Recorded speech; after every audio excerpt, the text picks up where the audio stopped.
What is going on, guys? It is Dinosaurs here, bringing you guys a video with a very special guest. So go ahead and introduce yourself. Hey, what's up, you guys? It's Caboose here.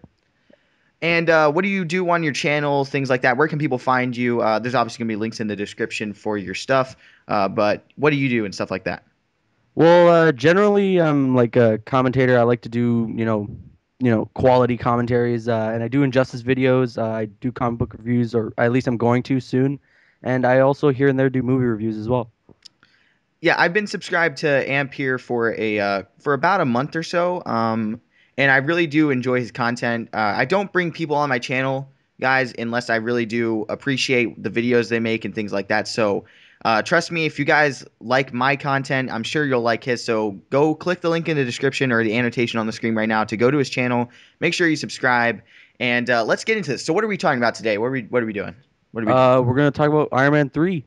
Yeah, so like I So, said in the Iron Man 3 video yesterday or whatever, I said I was going to be doing a Iron Man 3 review or a discussion.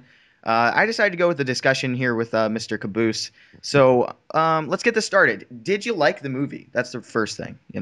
I did. I really did enjoy it. Didn't like it as much as Avengers or Iron Man 1. Yeah, Definitely better yeah. than Iron Man 2, though.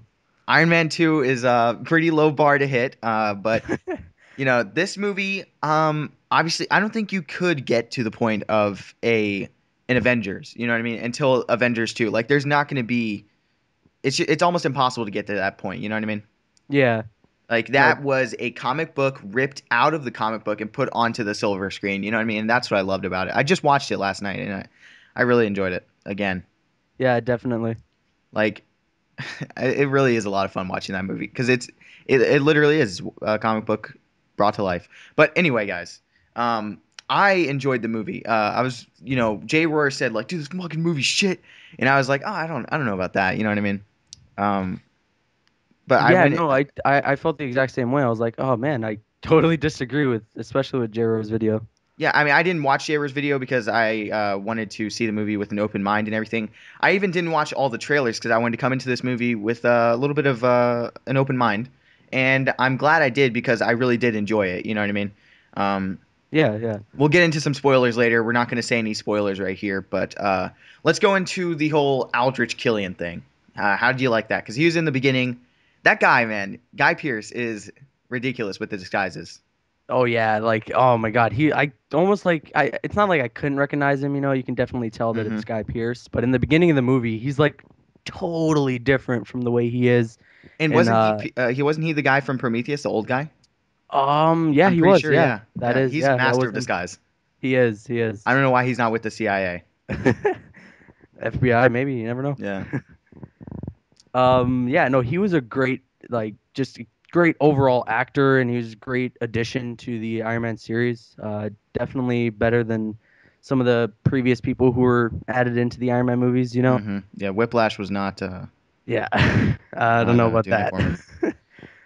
But yeah, he's definitely a great addition to the movie. He's probably one of the highlights of the movie for me. I think his acting ability uh is very good. Very, very good. Oh yeah, But let's talk about him as a character a little bit. Like obviously at the beginning of the movie he almost looks like a crackhead. He's trying to get Tony Stark to get in bed with him in a completely non-sexual way. yeah. No, he had like a limp and everything, and Yeah, you yeah, can really tell that this guy was desperate for yeah. some help. Hmm. And it's like And you almost like feel for him in a way. yeah, and Tony's just like such an asshole. You know what I mean? Like, Yeah, it was great. Um, when he comes and finally goes to Pepper, you know what I mean? In that one part of the movie, when he finally yeah, comes to Pepper with the Extremis, yeah. it was the Extremis, right? I believe so. He was talking Yeah, about like something about his brain and yeah. His brain everything, and was pretty cool. So yeah, uh, I just which kind of segues in. See, I'm going a little bit pretty much yet with this, uh, which segues into the Extremis. How do you feel yeah. about the Extremis? Um, I gotta say, I mean, it was kind of like only like bits and parts that were really taken out from the comics. It wasn't like fully an movie, if I can say that. You know what I mean? Mhm. Have you read the Extremis storyline I know a little bit about it. I don't know like 100%. I haven't really like I wasn't really into the Iron Man comics when you know when that they were happened? kind of giving him that big push. Yeah. See, I mean, I haven't read. I don't think I own an Iron Man comic. Like I've only been reading comics for about a year now, and you know, I really don't think they fleshed out the Extremis or explained it nearly enough as it should have been. You know what I mean? Yeah, no, definitely. If you're not a reader of the comics, you probably would have no idea about what the Extremis really is about. Yeah, because they're Um, just like, oh, here's a plant. It can yeah, grow limbs and stuff, and it blows up. exactly. Yeah, So I mean, that was just kind of ridiculous. I know. I think they're just kind of assuming, everybody read the Extremis plot line when they made this. That or they just a little bit of bad storytelling in that. Yeah, I would agree with that. Not that doesn't ruin the movie for me by any means, Oh yeah, for but in sure. hindsight, it's like, okay, what was happening there? Yeah. No, So, I was definitely not 100% all there about the Extremis plot. yeah, I thought the extremist people that like the people who were injected with it were pretty good adversaries for Tony. You know what I mean? Oh yeah, I don't know who the bald guy's name was. I think he was like Jake Taggart in the movie. Oh my God, like every scene he's in, he was really good. Yeah, yeah. But that doesn't segue at all into our next topic. But our next topic is the references to the Avengers and stuff like that, which I thought were great.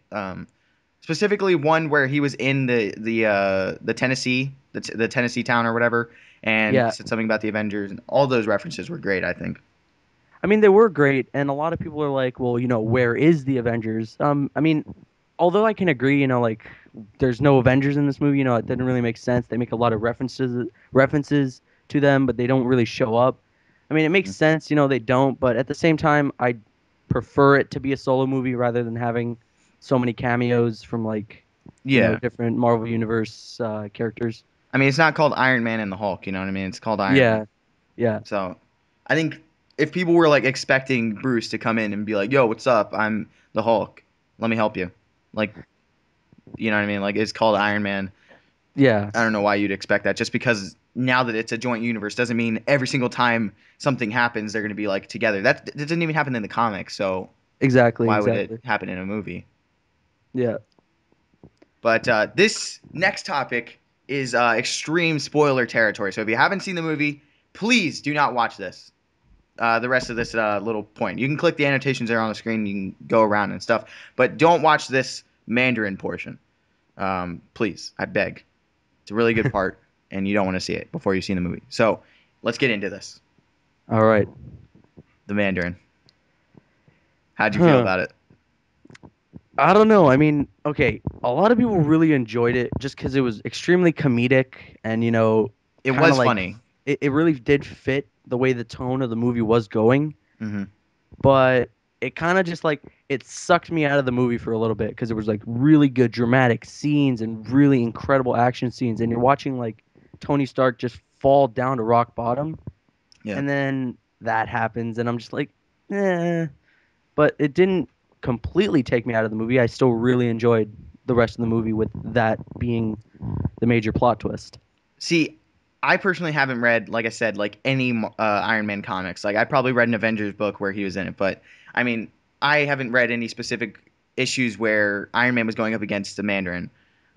So I honestly didn't care about the Mandarin. You know what I mean? I don't have any like connection to him. He's not like my butt buddy. So I think when I saw that, I was like, is that what everybody was talking about? The thing that's pissing everybody off about this movie? I was still waiting for something that was actually going to be like annoying about the movie that I thought everybody would care about. Like I didn't think that was worth a lot of the hell this movie's getting for. You know what I mean? Oh yeah, I mean like I know a lot of comic book fans will be pissed, but at the same time, just like you, I don't generally read the Iron Man comics. So like, I mean, obviously I know who the Mandarin is, and Yeah, Ten yeah, Rings and all that stuff, but it didn't 100% bother me. It just kind of just sucked me out of the movie just for a bit. yeah. But for the most part, I mean, it was It was a funny. good twist. Yeah, No, I I don't think laughed. anybody was expecting that. Oh yeah, especially with the whole Dark Knight Rises. Everybody knew it was going to be Talia al Ghul like a Yeah, year earlier. yeah. This they kept a secret up until the release. See, a lot of times I try my best with, especially with these movies, because I pay attention to a lot of movie news. You know what I mean? Especially comic book movie news. But I stay away from spoilers. You know what I mean? I like being able to go into a movie and figure things out for myself as an audience member. You know what I mean? And figure it out with the audience. who's Yeah, around him. I feel the same way. I don't want to like I really don't want to ruin the experience. Otherwise, you just go in and you're like, well, I know he's gonna live, so what's the Yeah, point of watching this whole movie, you know? yeah, yeah. So I mean, I enjoyed the plot twist. I'm not a huge Mandarin fan, so I could probably understand if people were like, "Dude, the Mandarin's my fucking favorite character, man. How could they fucking do this to him?" But I mean, I don't know. Like, it just didn't bother me that much. I was still Yeah, waiting for the big thing that was gonna piss everyone off, but I never got it. You know what I mean? yeah. So, anyway, let's talk about the after credit scene, man. How do you feel about that? Because I was actually watching this. Let's talk about what it is. It's basically, he's telling his story to Bruce, right? His Bruce Banner. Yeah. So Um, basically, throughout the movie, he's narrating yeah, like what's what's happening? happening, and you eventually find out that he's narrating it to Bruce Banner. Yeah, I thought that was pretty good. Yeah, no, I Not mean, nearly as good as the Thor one where they introduced Thor or any of the other ones, mhm. basically. But as a funny thing, I think it was funny.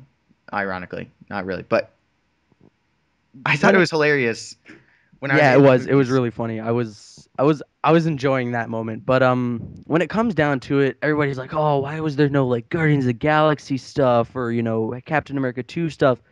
When it comes down to it, if you really are looking deep into what's going on with the movie news, Robert Downey Jr.'s contract with Marvel is done. He doesn't have to come back for another Iron Man movie. Yeah, Obviously, he will, but I don't think that they really wanted to push, a direct, reference to any other movie without knowing 100% for sure that Robert Downey Jr. was going to return. yeah, because So, he I still hasn't wasn't. renewed his contract. Oh yeah, so I wasn't expecting like some big, reference to like the Guardians of the Galaxy. I wasn't expecting him to go to space and be like, "Oh, I'm ready this time" or something like that. I don't know. Yeah, because a lot of people thought the end credit scene was going to be him flying into the space, right? That's what Yeah, the rumor was. yeah. And the thing Apparently, I think it's kind of not ironic but funny about the audience, people who've gotten used to these credit scenes teasing towards the next movie, is that the guy in front of me was like, "So do you think that was like an allusion to the next Hulk movie or TV show?" And I was just like, Jesus. I know everybody's like expecting it to be something. Yeah, it doesn't It's just always supposed to have be to funny. be something. Yeah, it's just supposed to be. It was just funny, and it was a comedic moment, and Yeah. obviously continuing to keep the cinematic universe together. You know what I mean? Yeah, just to explain again, I think it's funny too because I was seeing the movie with one guy who I've seen pretty much every Marvel movie with, and every DC movie with, Doctor Doom. He's on my channel all the time. And then another guy who didn't see the Avengers or Iron Man 2 or basically any of the Marvel movies, and he didn't get a lot of the things that were in the movie. It's kind of, I don't know, it was funny. Yeah, I don't know if I would go into a movie with the number three in it without watching two or one. Well, You he was know, asking me, is it important to see two? And I was like, I'd save yourself the time because that movie was trash. But I told him you better see the Avengers before May 4th because that is an insult if you don't. You know what I mean? yeah, no, So Avengers is like one of the greatest movies of all time. yeah, it's got to be the best comic book movie of all time. It Oh is yeah, the for comic sure, book movie. for Like sure. I don't think anybody expected ever to see a whole bunch of superheroes on screen together and it actually be good. You know what I mean? And Hmm. that's the first movie to accomplish it. So Oh yeah. I think it's great to be a part of the comic book and movie. Uh, I don't know. No, I know what you mean. Yeah, the whole social aspect of being a part of this time is pretty fun. Yeah. But overall, what do you think? Do you think the movie's great, good, 150% good, or what? I can like this is the first time I really can agree if you hated the movie or if you liked the movie, Yeah. If you hated the movie, that's, it's understandable. That Mandarin twist, it was really ballsy and probably ruined the experience for a lot of the people watching the movie. Hmm. But me, myself, I definitely really did enjoy it. Not like 100%, Yeah. So if I could rate it out of five, I give it 4 out of 5. If I could rate it out of 5. Yeah. I'd probably give it the same rating. There's obviously some plot holes, things like that, but I think a lot of times you have to give that a pass when it's a movie of this magnitude. You know what I mean? Like, Hmm. um, but yeah, I definitely enjoyed the movie. I had a lot of fun watching. I felt for Tony. I laughed with Tony. everything that I'm supposed to feel, I felt, and so it was great for me. So yeah, I'd give it the same rating. It wasn't perfect, like I said, but definitely fun. So if you haven't seen the movie already, go out and see it. And I guess we'll see you guys next time. Yeah, see you guys.